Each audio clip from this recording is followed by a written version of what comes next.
สวัสดีครับท่านผู้ชมพบกับผมบรรรสบิ๊กสรุตวิวาแล้วตู่นพพรผู้ใหญ่เจ้าบ่าวแห่ขันหมากขอแฟนสาวบุพเพในชีวิตจริงก่อนจะฟังข่าวกันนั้นก็ช่วยกดไลค์เป็นกำลังใจให้ผมบรรรสด้วยนะครับมาฟังข่าวกันเลยเจ้าของบทพระเทพราชาสุดฮอตของแฟนๆจากบุพเพสันนิวาสได้เลิกแต่งสักทีหลังลุ้นกันมานานโดยวันที่ 12 มกราคมที่หมู่บ้านธัญญานีลำลูกกาบิ๊กสรุตวิจิตรพรานนท์จูงมือแฟนสาวนอกวงการอุ้มชนันพันธ์เข้าพิธีวิวาห์อย่างชื่นมื่นหลังจากคบหาดูใจกันมา 7 ปี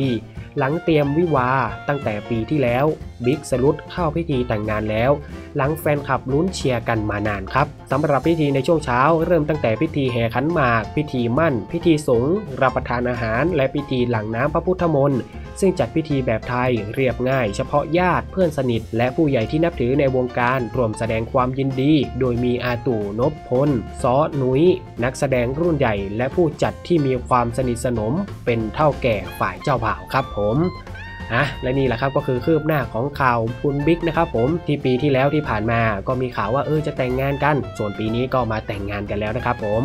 แล้วเพื่อนๆนะครับคิดยังไงกันบ้างใครที่รู้จักคุณบิ๊กกันบ้างคอมเมนต์แสดงความคิดเห็นกันมาได้นะครับวันนี้ผมบรรรสก็ต้องขอบคุณข้อมูลจากข่าวสดนะครับผมแล้วอย่าลืมกดไลค์กดติดตามรวมทั้งกดรูปกระดิ่งข้างๆเพื่อรับการแจ้งเตือนทุกครั้งที่มีคลิปใหม่คุณจะได้ไม่พลาดคลิปของบรรรสนะครับผมวันนี้ผมลาไปก่อนสวัสดีครับ